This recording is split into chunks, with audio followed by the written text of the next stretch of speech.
My granddaughter Maya was sitting cross-legged on my living room floor, her laptop open, her face completely still.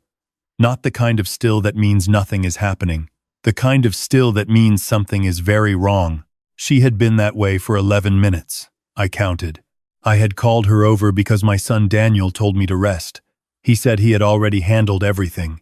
He said I didn't need to worry about my accounts, my passwords, any of it. He said, "Papa, you almost lost everything to those hackers. Just let me take care of it. That's what family is for." And I had believed him. For 14 days, I had believed every single word. Maya finally looked up from her screen. She was 26 years old, and in that moment she looked about 40. Her eyes were careful, measured, the same way her mother used to look at me when she had news she didn't want to say out loud. "Papa," she said, "I need you to not react. Can you do that for me?" I told her I was 68 years old and I had buried a wife, raised 2 children, and survived a triple bypass. I could handle whatever she had to say. She turned the laptop around. "I want to be honest with you. When I looked at that screen, at those numbers, at those dates, at what my own son had done, I did not feel anger first. I felt something much older and much worse than anger. I felt the particular grief of a man who realizes he has been fooled by love. Let me go back to the beginning. 14 days before Maya sat on my floor with that look on her face, I was having what I thought was the worst week of my life. My name is Gerald. I am 68 years old. I spent 31 years as a civil engineer for the city of Columbus, Ohio. I understand load-bearing calculations. I understand structural integrity. I understand the precise point at which a thing that looks solid will crack and fall. I retired 4 years ago. My wife, Carol, passed 2 years after that. Pancreatic cancer. She was here, and then she was gone, the way summer goes. You keep thinking it'll come back. After Carol, I sold the house in Westerville, too many rooms, too many mornings, and I moved to a smaller place in Dublin, about 12 minutes from my son Daniel and his wife, Patrice. Daniel was 41, a sales manager at a software company. Good job, nice house, 2 cars, a son named Bryce in middle school. From the outside, everything fine. My daughter lives in Portland. Maya is her daughter, my granddaughter. She came to visit me 3 or 4 times a year, and she called every Sunday. She had just finished her first year working at a digital forensics consulting firm after law school. She was sharp. She was careful. She asked questions that made you think. Daniel and Maya did not dislike each other. They were simply different. Daniel was loud and easy and moved through rooms the way water moves, filling whatever shape was available. Maya was precise. She noticed things. I loved both of them completely, and in entirely different ways. The trouble started on a Thursday morning. I woke up to 17 text notifications from my bank. 17. Each one was a login alert, a password request, a security code sent to a number I didn't recognize. By the time I got downstairs with my coffee, there were 4 more. I called Daniel because he was closest and because, I admit, I panicked. I am good with spreadsheets. I understand interest rates and compound savings and how a pension is structured, but I am not good with the particular language of cybercrime, the way it moves, the way it disguises itself. I didn't know what I was looking at. Daniel was there in 20 minutes.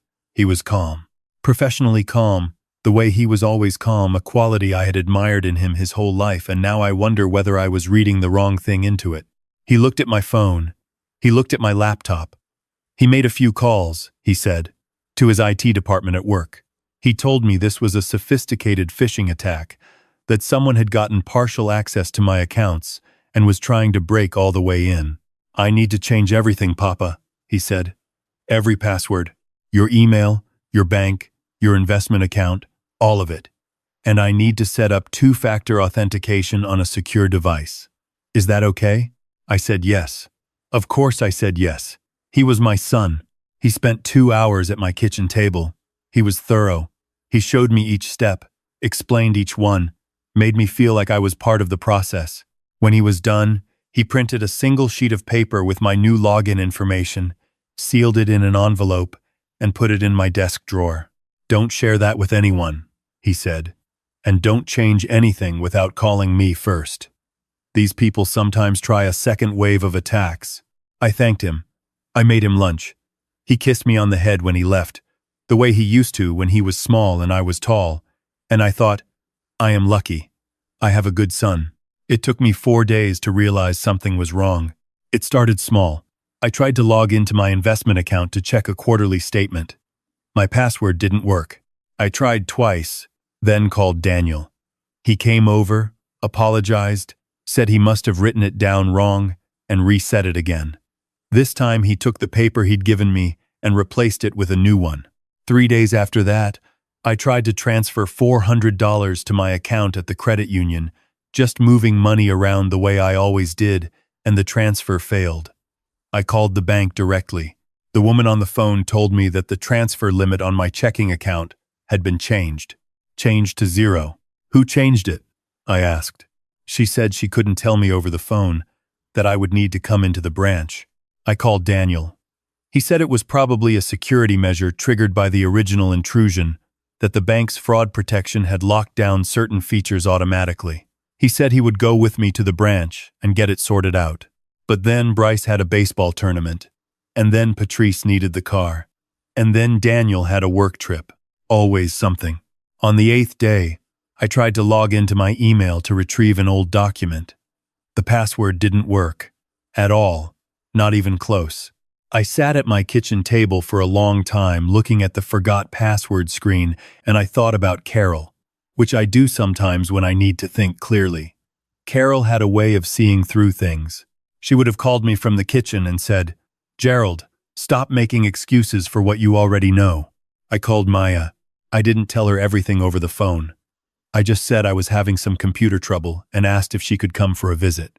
She drove down from Columbus. She was staying with a college friend there, and she was at my door by noon the next day with her laptop bag over one shoulder and a bag of groceries in her other hand.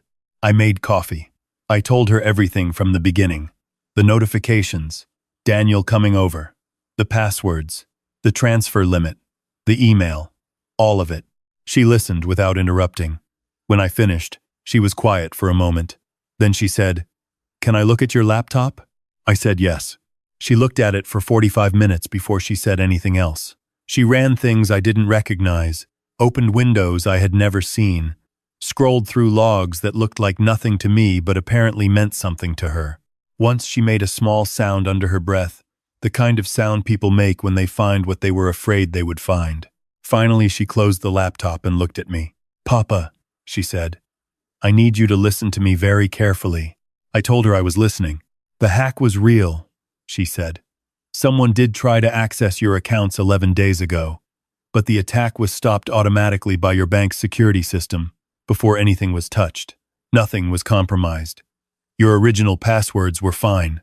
I looked at her. "So, Daniel didn't need to change anything," I said. "No," she said. "He didn't." I thought about that for a moment. I thought about Daniel sitting at my kitchen table for 2 hours, calm and thorough, showing me each step. Then why did he? Maya turned the laptop around. She had pulled up my investment account. Not the login, the account history, full transaction history, which she had accessed through a recovery process tied to my social security number and a security question I had set up years ago, before Daniel touched anything. The account showed 3 withdrawals in the past 9 days. One for $14,000, one for $9,000, one for $6,200, $29,200, gone.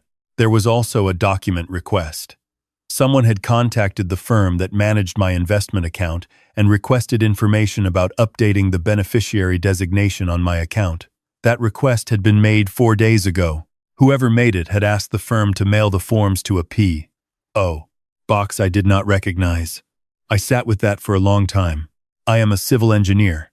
I know how to look at something and understand the geometry of what went wrong. I can look at a cracked foundation and tell you exactly where the stress began, exactly which load was placed where, exactly when the failure was inevitable. Looking at those numbers on Maya's screen, I understood the geometry perfectly. My son needed money. I didn't know how much, or what for, or how long he had needed it, but he needed it badly enough to do this. Badly enough to manufacture a crisis, position himself as the solution, and walk through the door I opened for him. And he wasn't done. The beneficiary change forms meant he was reaching for more. How much is in that account? Maya asked quietly. I told her. A little over $340,000.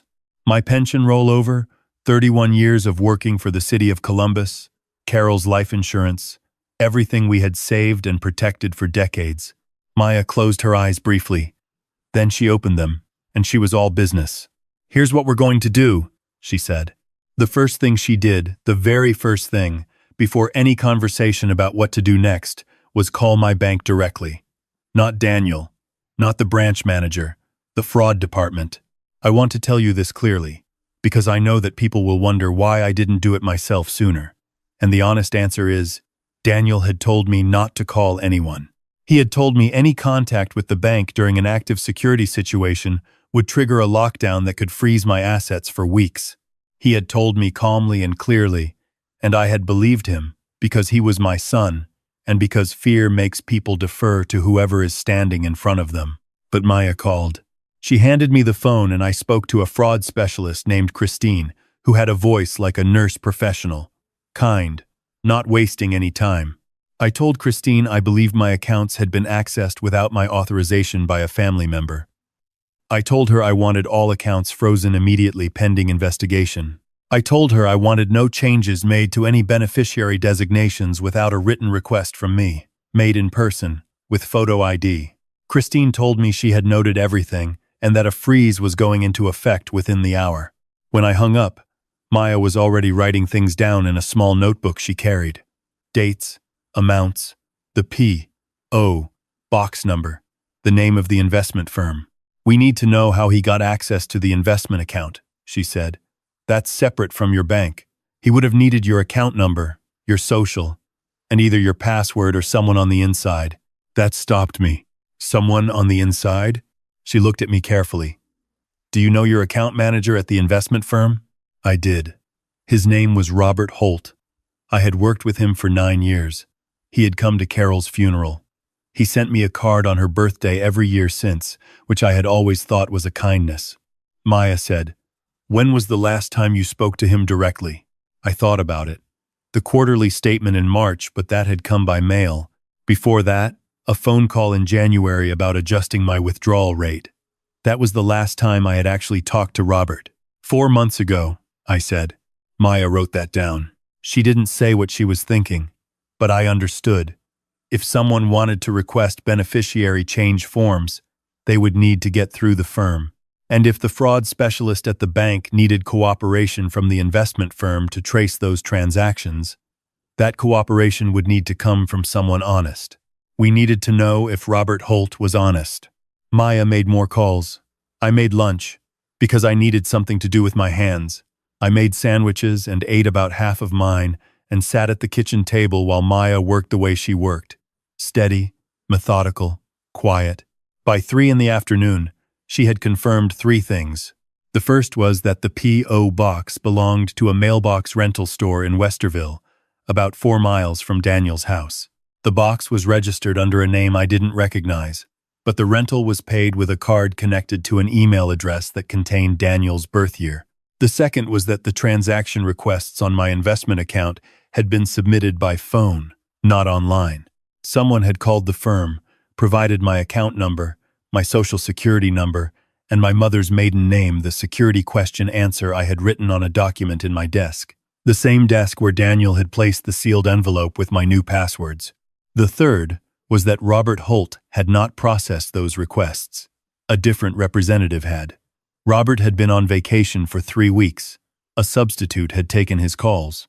Maya had called the firm directly, explained that she was assisting her grandfather with a suspected fraud case, and asked them to flag any recent activity on my account for review.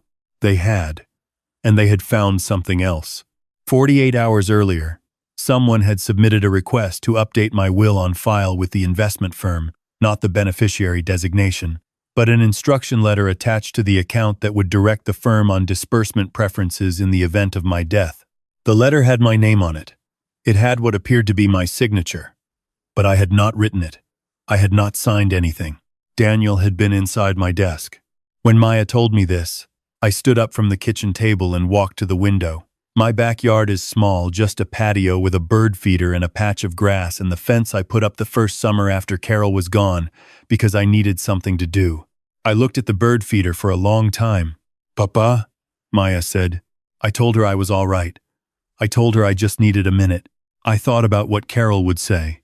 I thought about it hard, the way you think about the advice of someone who is no longer there to give it. She would say, "You already know what you have to do. Stop waiting for it to feel less like a betrayal, because it is going to feel like a betrayal no matter what you do. The question is whether you protect yourself or not." I turned around. "Tell me what we need to do," I said. Maya had a contact from her firm, a colleague who handled financial fraud cases and had worked with law enforcement before. She made one more call, and by 5 o'clock we had an appointment with a detective at the Columbus Police Department for the following morning. We spent the evening going through my desk. Daniel had been careful. He had been in the desk. Clearly he had needed my social security number and my mother's maiden name, but he had not taken anything obvious. What he had taken was information. He had photographed documents, or memorized them, or written them down. He had done it in the small windows of time when I had been in another room, or when he had asked to use my bathroom, or when I had gone to check on something he had pointed out in the garage. All those small moments of trust. All those open doors. I found one thing he had left by accident. A torn corner of a notepad page, wedged under the drawer liner, too small to be obvious but too rigid to stay flat.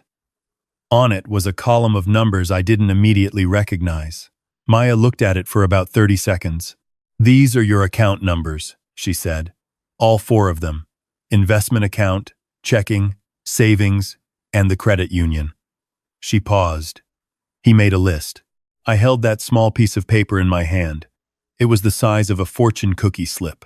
My son had stood in my kitchen and written down the numbers of everything I had and slid it in his shirt pocket like a grocery list.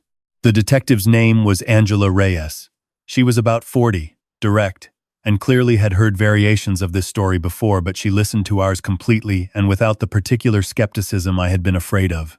I had been afraid someone would tell me this was a civil matter, a family dispute, something for lawyers to handle quietly. She didn't say that. She took the torn notepad page.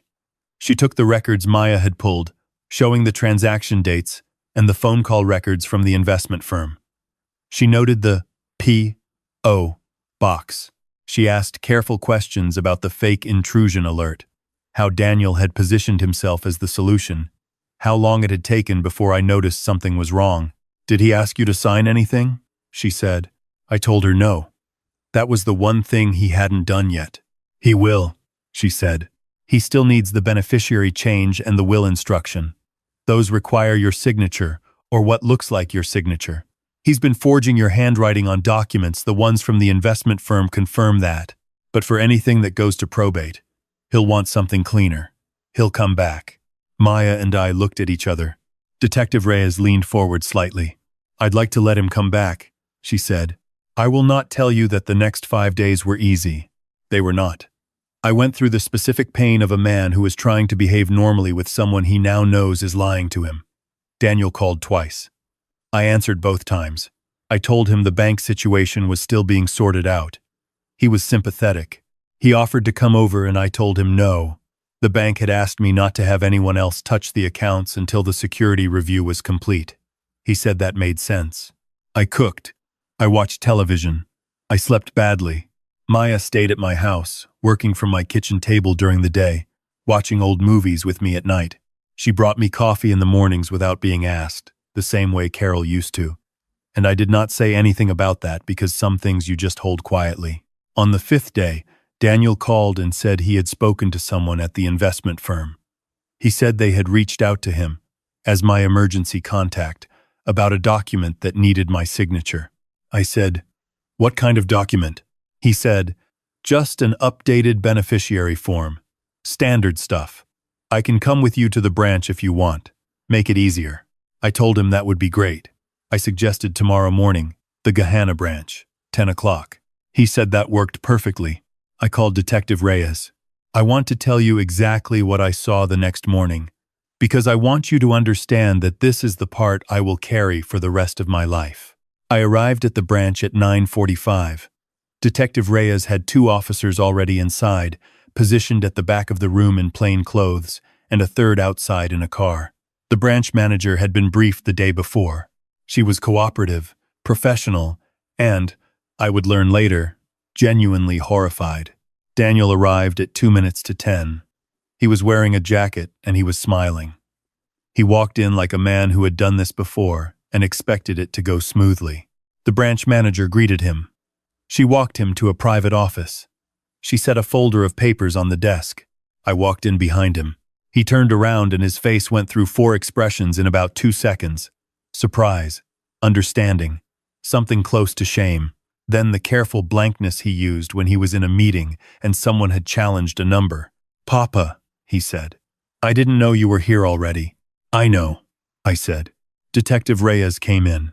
I watched my son sit down in that chair, and I watched his face move through stages, the way a structure moves through stages before it fails. The denial, the negotiation, the collapse.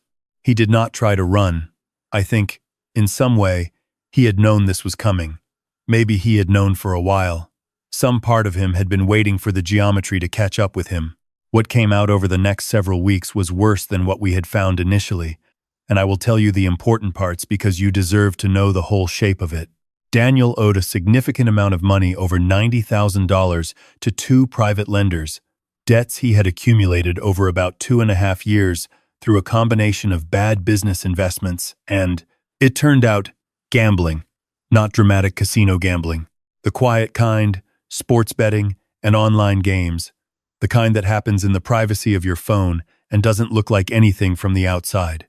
Patrice did not know. Their relationship had other problems now, and I will not speak to those because they are not my story to tell. The person at the investment firm, not Robert Holt, but the substitute who had taken the calls, had not acted maliciously. He had been deceived.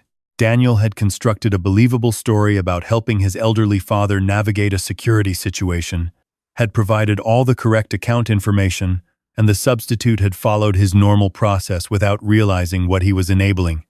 He was not charged. He was retrained. Robert Holt, when he returned from vacation and was told what had happened on his accounts during his absence, was devastated. He came to see me in person. He sat across from me and he didn't make excuses and he didn't make promises. He just said he was sorry and that he intended to personally oversee restoring everything to where it should be. I appreciated that. I still work with him. The $29,200, the money already withdrawn, was partially recovered. $17,000 came back through the bank's fraud recovery process. The rest was gone. And I have made my peace with that because the alternative was letting my son keep going until there was nothing left. The fake will instruction letter, the beneficiary change request, the P.O.